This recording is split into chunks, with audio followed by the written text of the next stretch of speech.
के अंदर हम बात करेंगे पंचवर्षीय योजनाओं।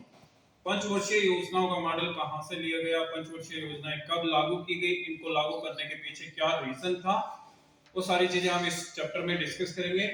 तो आइए, पंचवर्षीय योजनाएं मतलब 5 ईयर प्लान्स, 5 ईयर प्लान्स, इनकी हम बात करेंगे बनाओं की। अगर हम पंचवर्षीय योजनाओं के इतिहास की बात करें, योजना बनाने के बारे में हमने कब सोचना स्टार्ट किया, तो 1934 में पहली एक बुक लिखी गई थी, the plan economy for India. Plan economy for India, ये बुक लिखी गई थी एम विश्वेश्वरैया के द्वारा, एम विश्वेश्वरैया के द्वारा ये लिखी गई थी। और इन्होंने विजिट की थी, एम विश्वेश्वरैया ने जापान में काफी देशों में घूमे और इन्होंने वहां से रिसर्च की कि इंडस्ट्री का, उद्योगों का और ट्रेड का, उद्योग और ट्रेड अपने आप विकसित नहीं हो सकते, इनके विकास के लिए हमें कोई ना कोई प्लानिंग करनी होगी। ठीक है, किसी भी देश में इंडस्ट्री और ट्रेड अपने आप ग्रो नहीं हो सकते, उसके लिए हमें प्लानिंग की आवश्यकता है। और इस पर उन्होंने एक बुक लिखी, प्लान इकोनॉमी फॉर इंडिया, जिससे हमें यह आइडिया मिलता है प्लानिंग के बारे में। 1938 में नेशनल प्लानिंग कमेटी बन जाती है, नेशनल प्लानिंग कमेटी कांग्रेस के द्वारा बनाई। ठीक है, नेशनल प्लानिंग कमेटी जिसके हेड थे पंडित जवाहरलाल नेहरू। ठीक है, पंडित जवाहरलाल नेहरू।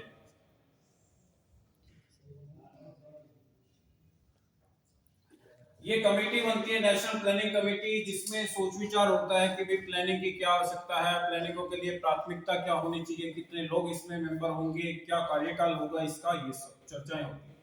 मगर हुआ क्या कि 1939 से 1945 ये 6 वर्ष तक किसी को नहीं पता था उस टाइम के सेकेंड वर्ल्ड वॉर होगा और वॉर स्टार्ट होगा। वॉर के स्टार्ट होने की वजह से ये जो आइडिया था नेशनल प्लानिंग कमेटी जो रिकमेंडेशन दे रही थी वो लागू हम नहीं कर पाए। तो फिर दोबारा से जब 1944 के आसपास हम कह सकते हैं कि जब ये युद्ध लगा कि भाई अब थोड़ा विराम होगा, जब वो न्यूक्लियर बॉम्ब विस्फोट हुए उस पर, जापान पर, हिरोशिमा और नागासाकी पर 1945 में। ठीक है, 6 अगस्त और 9 अगस्त को, राइट। तो उसके बाद जो है यहाँ पर प्लानिंग के बारे में प्रॉपर चर्चा हुई। 1944 में बॉम्बे प्लान लेकर के आते, बॉम्बे प्लान। एक और प्लान 1944 में आया जिसका नाम है गांधीयन प्लान, गांधीयन प्लान। 1945 में पीपल प्लान आया, पीपल प्लान, जन योजना। ठीक है, और 1950 में सर्वोदय प्लान आता है। कौन सा प्लान आता है? सर्वोदय प्लान 1950। तो इसका मतलब है कि प्लानिंग पर लगातार हम चर्चा कर रहे हैं, प्लानिंग के बारे में सोच रहे हैं कि हाँ, अगर देश का विकास करना है तो हमें प्लानिंग की जरूरत पड़ेगी। देश हमारा आजाद हो गया 1947 को। ठीक है, 1947 में क्लियर, कॉन्स्टिट्यूशन बनकर तैयार हो गया 26 जनवरी 1950 को। क्लियर, जब ये कॉन्स्टिट्यूशन हमारे देश में कॉन्स्टिट्यूशनली हमने वर्क करना स्टार्ट किया, हमने overall parliamentary system of government को अपना लिया कि भाई संसदीय जो प्रणाली है हम उसको फॉलो करेंगे, जिसका कार्यकाल होता है 5 साल का। तो यहाँ पर देखा गया कि 26 जनवरी 1950 को जब ये संविधान के अनुरूप हमने काम करना स्टार्ट किया, तो कोई ऐसी बॉडी संविधान में है ही नहीं जो आर्थिक पहलुओं पर बातचीत कर सके। इसीलिए हमने एक अलग से प्लानिंग कमीशन बॉडी का गठन किया, इसका प्लानिंग कमीशन का योजना आयोग। ठीक है, कब आए? 15 मार्च 1950। ठीक है, ठीक है, संविधान के अंदर तो थी नहीं है, तो क्या होगी ये बॉडी? असंवैधानिक। ठीक है, इसके लिए क्या कोई एक्ट पास किया गया? नहीं। कैसे बनाया इसको? कैबिनेट रेजोल्यूशन से, कैबिनेट रेजोल्यूशन कैबिनेट में प्रस्ताव पास किया और इस बॉडी का हमने गठन कर दिया। इसके हेड कौन होते हैं? Prime minister. उस समय कौन थे? जवाहरलाल नेहरू, पंडित जवाहरलाल नेहरू। ठीक है, उस समय क्या थे? हेड थे प्लानिंग कमीशन के। ये एक असंवैधानिक बॉडी है, स्टैट्यूटरी भी नहीं है और संवैधानिक भी नहीं है। संवैधानिक क्यों नहीं है? क्योंकि इसका कोई अनुच्छेद नहीं है, कोई कॉन्स्टिट्यूशन के अंदर कोई आर्टिकल नहीं मिलता। ठीक है, इसे कैबिनेट रेजोल्यूशन के द्वारा बनाया गया। काम क्या था इसका? इसका काम था आर्थिक पहलुओं पर चर्चा करेंगे और किस तरीके से हम अपने ग्रोथ रेट को बढ़ा सकते हैं, किस तरीके से हम देश का विकास करेंगे, और जो आर्थिक समस्याएं हैं जैसे पॉवर्टी की है, गरीबी की, उसको कम कैसे करना है, जो फूड की समस्या थी उस टाइम पर उससे कैसे निपटना है, रिहैबिलिटेशन की जैसे समस्या थी, लोग देश जब आजाद हुआ था तो एक जगह से दूसरी जगह शिफ्ट हुए थे, वो सारी समस्याओं का निदान करना इसका काम था। ठीक है, प्लानिंग कमीशन का। तो आज के दिन ये प्लानिंग कमीशन का नाम चेंज होकर के क्या हो गया? नीति आयोग। प्लानिंग कमीशन को हमने हटा दिया है और 1 जनवरी 2015 से नीति आयोग को हम लेकर के आए। नीति आयोग के भी हेड कौन होते हैं? Prime minister. नीति आयोग के अंदर डिप्टी चेयरमैन भी होते हैं, चेयरमैन भी है, पार्ट टाइम मेंबर भी हैं, फुल टाइम मेंबर भी हैं, कुछ एक्सपर्ट्स भी इसका पार्ट होते हैं। इसीलिए नीति आयोग को हम क्या कहते हैं? Think tank. क्या कहते हैं? थिंक टैंक, मतलब सोच विचार विमर्श करने के लिए ये बॉडी है। नीति आयोग 2015 में बनी। ठीक है, नीति आयोग के चेयरमैन कौन होंगे, डिप्टी चेयरमैन कौन होंगे, उन चीजों को आप रीड आउट करेंगे। ठीक है, क्लियर? ये समझ में आया आपको? पहली पंचवर्षीय योजना की अगर हम बात करें, पहली पंचवर्षीय योजना, ये हमने 5 साल के लिए लागू की। क्या हम इसको 2 साल या 3 साल के लिए नहीं कर सकते थे? बताइए, या 4 साल के लिए? हमने इनको 5-5 वर्ष के लिए ही क्यों चुना? बताएं। क्योंकि हमारी संसदीय जो प्रणाली है, पार्लियामेंट्री सिस्टम ऑफ गवर्नमेंट, जिसको हम फॉलो करते हैं, 5 साल के लिए सरकार बनती है। तो ये सरकार के लिए भी फिजिबल ऑप्शन है कि 5 साल तक आप इसमें एक टारगेट उनको दें और उस टारगेट पर वो वर्क करेंगे, वो योजना बनाएंगे। ठीक है, उस योजना में क्या विकास हुआ है वो कर सकते हैं। पहली पंचवर्षीय योजना, first 5 year plan, second, third, ठीक है, fourth, fifth, sixth, seventh, 8th, 9th, 10th, 11th और 12th, यहां तक हम बात करेंगे। पहली पंचवर्षीय योजना, टारगेट क्या था इसमें? हमारा लक्ष्य, टारगेट जीडीपी की टर्म्स में होता है गाइस, तो हमारा टारगेट था 2.1%।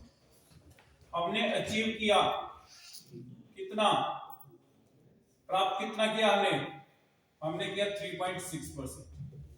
फोकस, केंद्र बिंदु हमारा किस पर था? फोकस किस पर रहा? केंद्र हमारा था एग्रीकल्चर सेक्टर पर। ठीक है, मॉडल कौन सा था? किस मॉडल को हमने अपनाया? उसका नाम है हैरो-डोमर मॉडल। Harrow-Domar model. ठीक है, और इसमें क्या हुआ? अनदर डेवलपमेंट, इसमें भाखड़ा नांगल डैम बने, भाखड़ा नांगल डैम। दूसरा, इसमें हीराकुंड डैम बना, और इसमें एक और डैम बना, दामोदर डैम। ठीक है, भाखड़ा नांगल कहाँ है? सतलुज रिवर पर, पंजाब में। ये कहाँ है? हीराकुंड महानदी पर। और ये कहाँ है? दामोदर, वेस्ट बंगाल में। ठीक है, इस तरीके से। अब आते हैं सेकंड पंचवर्षीय योजना में। एक बार हम मोटा मोटा इनको याद कर लेते हैं, रीड आउट कर लेते हैं। कुछ इससे स्पेसिफिक क्वेश्चंस भी आ सकते हैं, जैसे कि पंचवर्षीय योजना का प्लानिंग कमीशन का जो आइडिया दिया था वो किसने दिया? केसी नियोगी ने। किसने दिया? केसी नियोगी। ठीक है, सेकंड पंचवर्षीय योजना में हमारा ग्रोथ परसेंट में टारगेट था 4.5, हमने अचीव कितना किया? 4.2। फोकस किस पर हो गया? इंडस्ट्री पर, उद्योगों पर। इंडस्ट्री मतलब उद्योग, ठीक है, हैवी इंडस्ट्री पर। ठीक है, पीसी महालनोबिस का मॉडल था ये, कौन सा था, पीसी महालनोबिस। और इसमें अदर डेवलपमेंट क्या हुई, 3 स्टील प्लांट लगाए गए भिलाई में और दुर्गापुर और राउरकेला, यहां पर राउरकेला। भिलाई हमने रूस की मदद से, किसकी मदद से, रूस, रशिया, यूएसएसआर। राउरकेला हमने जर्मनी की मदद से, और ये दुर्गापुर हमने ब्रिटेन मतलब इंग्लैंड की मदद से ये बना। ठीक है, ये डेवलपमेंट हुई इसमें दूसरी पंचवर्षीय योजना के अंदर। तीसरी की बात कर लेते हैं। तीसरी पंचवर्षीय योजना में हमारा टारगेट क्या था, 5.6, हमने अचीव कितना किया, 2.05। अब देखना लूसेंट के अंदर ये फिगर जो है कुछ और ही मिलेगा। ठीक है, कुछ बुकलेट्स में ये जो ग्रोथ टारगेट है ये अलग मिलेंगे, आप उसको मैच कर लेना। इसमें हमारा फोकस था सेल्फ रिलायंस पर, मतलब आत्मनिर्भरता, सेल्फ रिलायंस। मॉडल कौन सा था ये, सुखमय चक्रवर्ती मॉडल। ठीक है, और इसमें अदर डेवलपमेंट क्या हुए, डेवलपमेंट के बजाय कुछ ऐसी चीजें हुई, ठीक है, जिससे इस प्लान के अंदर ये ग्रोथ टारगेट जो है 5.6 का ये हम अचीव नहीं कर पाए। वो चाइना के साथ वॉर हुआ 1962 में, ठीक है, और 1965 में पाकिस्तान के साथ वॉर हुआ। ठीक है, फिर सूखा पड़ गया, ड्रॉट, कब, 1965 में। हरित क्रांति हम लेकर के आते हैं कब, 1966 में, ग्रीन रेवोल्यूशन, हरित क्रांति। ठीक है, 1966 में एक और काम हुआ, रुपी की वैल्यू गिर गई, रुपी एक्सचेंज, रुपी की वैल्यू जो है, रुपी डिवैल्यूएशन हो गया। ठीक है, रुपी की वैल्यू पहली बार गिरी। चौथी पंचवर्षीय योजना में टारगेट हमारा थोड़ा सा बढ़ा करके रखते हैं, 5.7 हमने अचीव किया, 3.2। फोकस हमारा रहा self sufficiency and growth,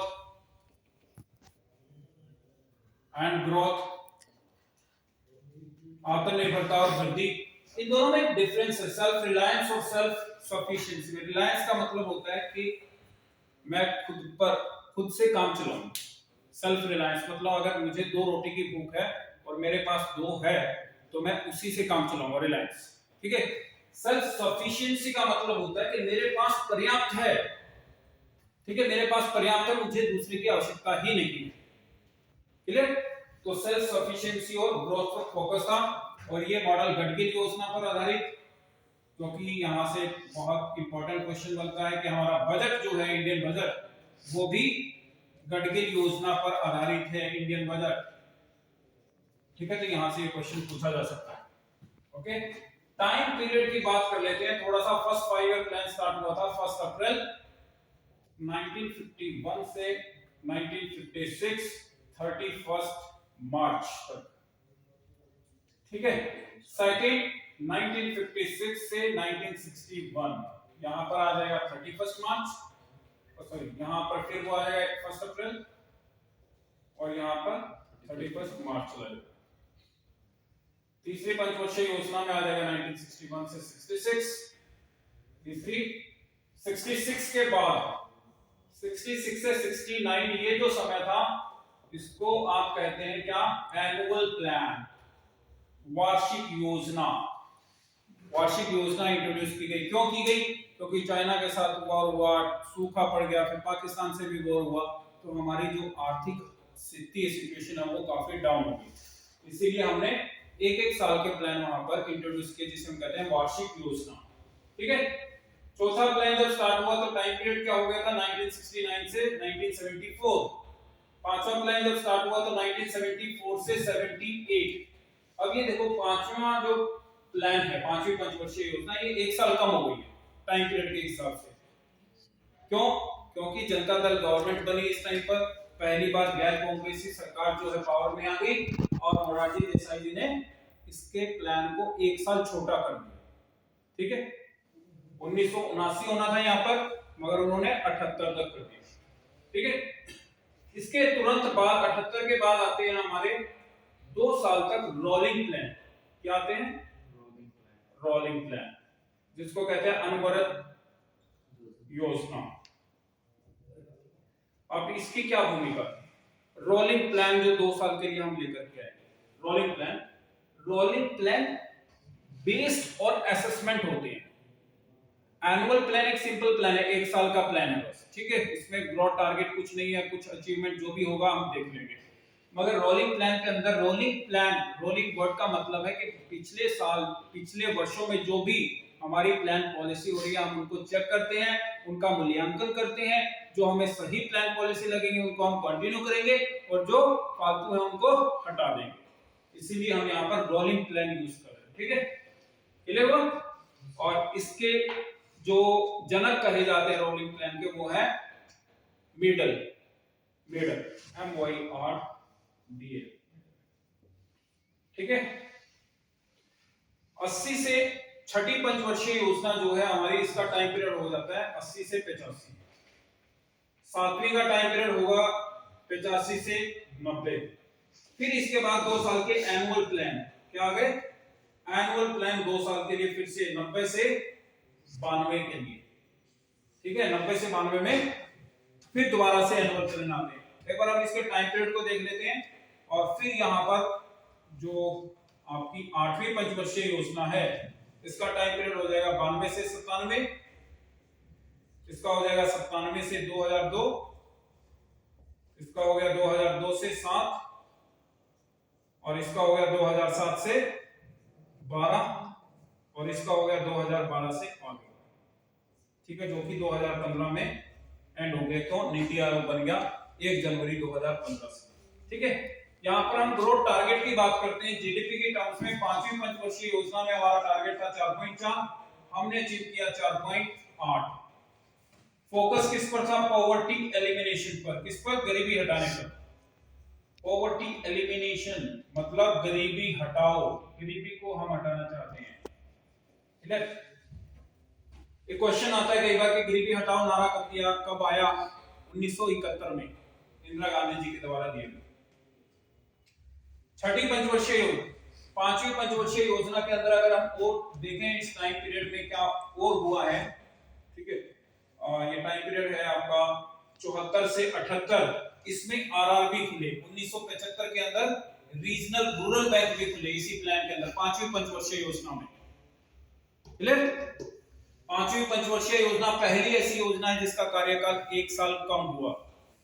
Janata Dal government के जो हेड थे मोरारजी देसाई जी, उन्होंने इसको कम कर दिया। छठी पंचवर्षीय योजना का टाइम पीरियड है हमारा, देखिए यहाँ पे 80 से 85।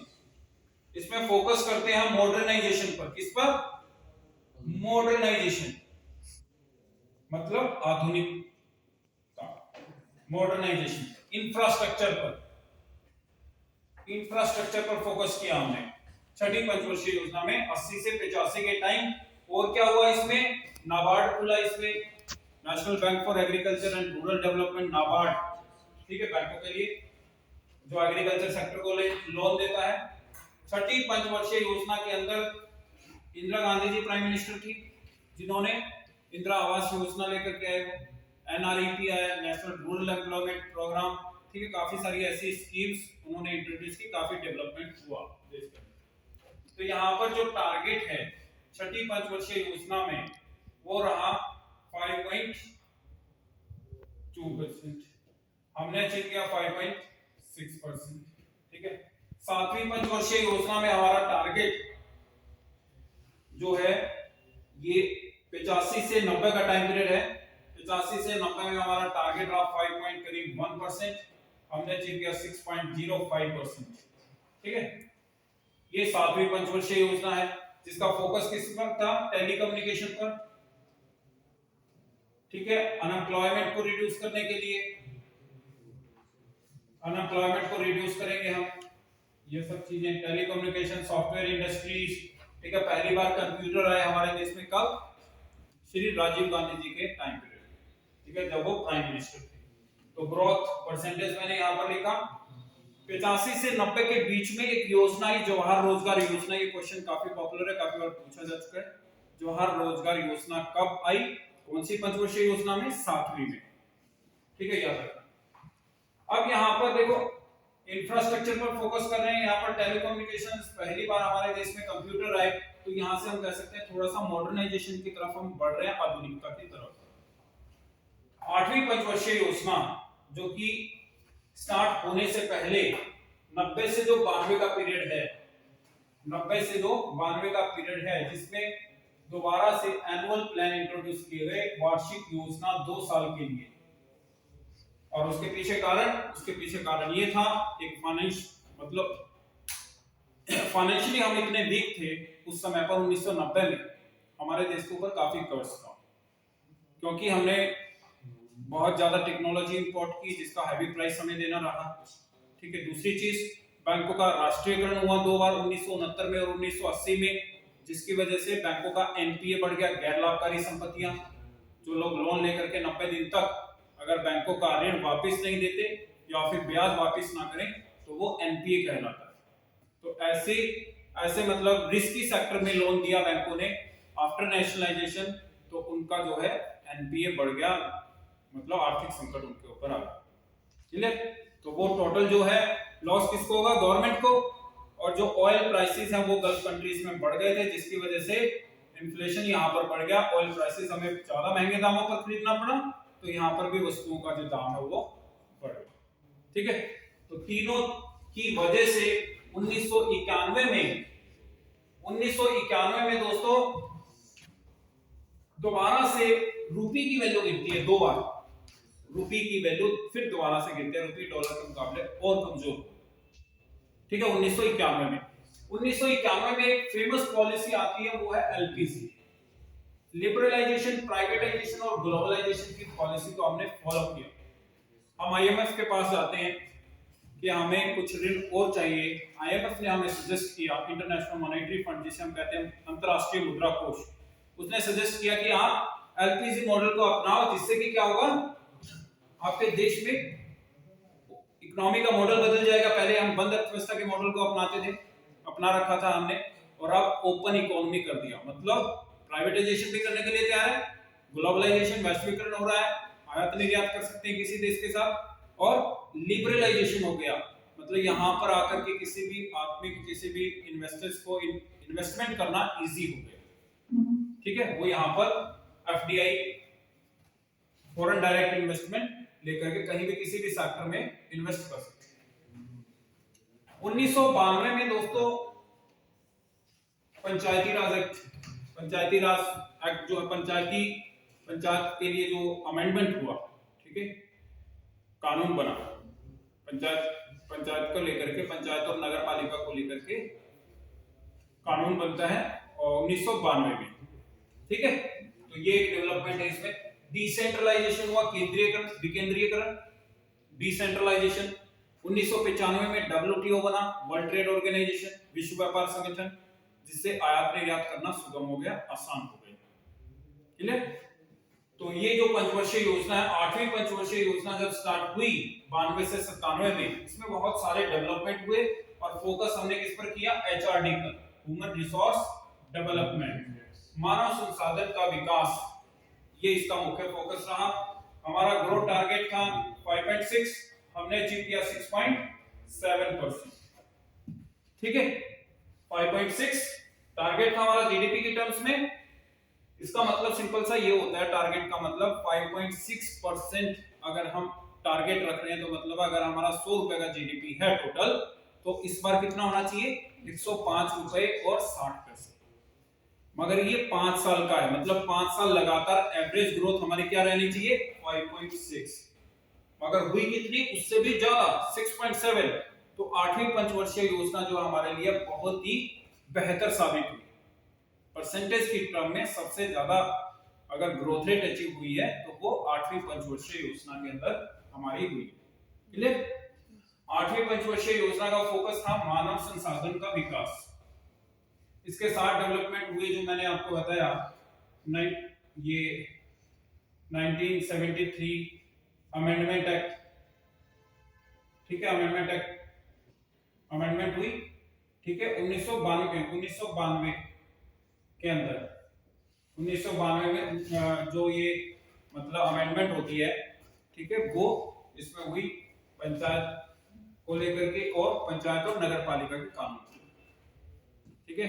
मतलब जो गवर्नमेंट की पावर सेंटर और स्टेट दो भागों में डिवाइड थी, वो अब पंचायत के लेवल पे भी डिस्ट्रीब्यूट हो रही है पावर, विकेंद्रीकरण हुआ, डिसेंट्रलाइजेशन, क्लियर। एलपीजी मॉडल में लिबरलाइजेशन का मतलब है अपने रूल को, अपने पॉलिसीज को कुछ इतना सुगम करना कि बाहर से कोई भी आकर के आपके देश में आसानी से लाइसेंस ले सके, किसी चीज में इन्वेस्ट कर सके, वो आसान कर देगा, लिबरलाइजेशन। प्राइवेटाइजेशन का मतलब निजीकरण। हमारे देश की अर्थव्यवस्था आज कैसी है, मिक्स्ड। मिक्स्ड का मतलब क्या है, इसमें पब्लिक और प्राइवेट दोनों सेक्टर मिलकर के काम करते हैं, गवर्नमेंट और प्राइवेट दोनों मिलकर के काम करते हैं। इसीलिए हमारा आज का मॉडल क्या है, मिक्स्ड इकोनॉमी हमारे देश को हम कहते हैं।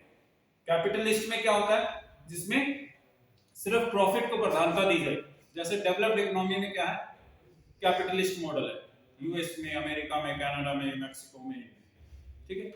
और सोशलिस्ट मॉडल किसे कहते हैं हम, जिसमें समाजवादी विचारधारा को प्रधानता दी जाए, जैसे रूस का मॉडल सोशलिस्ट। मगर हमारे देश में मिक्स्ड इकोनॉमी को हमने फॉलो किया, ठीक है। मिक्स्ड इकोनॉमी में एक लॉस भी होता है, वो है कि ज्यादा करप्शन रहता है, करप्शन बहुत ज्यादा रहता है इसमें, ठीक है, ये इसका ड्रॉबैक। तो यहाँ पर आते हैं नौवीं पंचवर्षीय योजना। नौवीं पंचवर्षीय योजना में हमारा ग्रोथ परसेंट का टारगेट था 6.5, हमने अचीव किया 5.4, ठीक है। और बेसिक मिनिमम नीड पर फोकस किया, बेसिक मिनिमम नीड, ठीक है, बेसिक मिनिमम फूड, शेल्टर, ये जो चीजों की आवश्यकता होती है उन पर हमने फोकस किया। और 10वीं पंचवर्षीय योजना में हमारा टारगेट था 8%, ठीक है, हमने अचीव किया 7.6%, ठीक है। फिर 11वीं पंचवर्षीय योजना में टारगेट था 8.1, हमने अचीव किया 7.8, ठीक है। तो ये इस तरीके से मॉडल चलेगा। बेसिक मिनिमम नीड्स जो था 10वीं पंचवर्षीय योजना में, 10वीं पंचवर्षीय योजना के अंदर हमने फोकस कहां किया, बेसिक मिनिमम नीड्स के बाद एग्रीकल्चर सेक्टर में हमने फोकस किया कि हम अपनी किसानों की इनकम को डबल करेंगे, पर कैपिटा इनकम को बढ़ाएंगे, ठीक है। उन सारे तमाम चीजों पर हम फोकस करते हैं। 11वीं पंचवर्षीय योजना के अंदर हमने फोकस किया फाइनेंशियल इंक्लूजन, इस पर फाइनेंशियल इंक्लूजन, इसको क्या कहेंगे, वित्तीय समावेश, ठीक है। और 12वीं पंचवर्षीय योजना में हमने फोकस किया किस पर, हालांकि टारगेट था 9%, मगर इसमें ये कंप्लीट नहीं हुआ प्लान, तो हम बता नहीं सकते कि क्या हमारी ग्रोथ रेट अचीव हुई, क्योंकि 2015 में नीति आयोग आ गया। और फोकस किस पर था, faster and sustainable growth, faster and sustainable growth मतलब तेज गति से धारणीय विकास। सस्टेनेबल, सस्टेनेबल का मतलब होता है इंक्लूसिव, ठीक है, सभी सेक्टर्स को मिलाकर के विकास करेंगे, ओके। तो ये हमारी पंचवर्षीय योजनाएं रही, और ये इसमें जो ग्रोथ रेट है, ये सारे क्वेश्चंस हैं जो मैंने आपको बताया। मोस्ट इंपोर्टेंट क्या हो सकता है, क्वेश्चन अब क्या पूछे जा सकते हैं, रिसेशन कब आया, 2007 में। सबसे ज्यादा हाईएस्ट जीडीपी ग्रोथ रेट कौन से 5 ईयर प्लान में अचीव हुई, तो उसमें हम कहेंगे जो हमारे 2004 से 2007 का जो टाइम पीरियड था रिसेशन के आने से पहले का, उसमें हमारी ग्रोथ रेट जीडीपी की टर्म्स में 9% से भी ज्यादा थी, ठीक है। और उसके बाद रिसेशन आने की वजह से वो ग्रोथ रेट गिर गया और एवरेज हमारा निकला 7.6%, ठीक है। तो इस तरीके से आप जो भी पंचवर्षीय योजनाओं को लेकर के आपका कोई क्वेश्चन होता है तो आप पूछिए, ठीक है। और इसको बार बार देख सकते हैं, आपके जितने भी क्वेश्चन होंगे कमेंट सेक्शन में आप डाल सकते हैं। Thank you.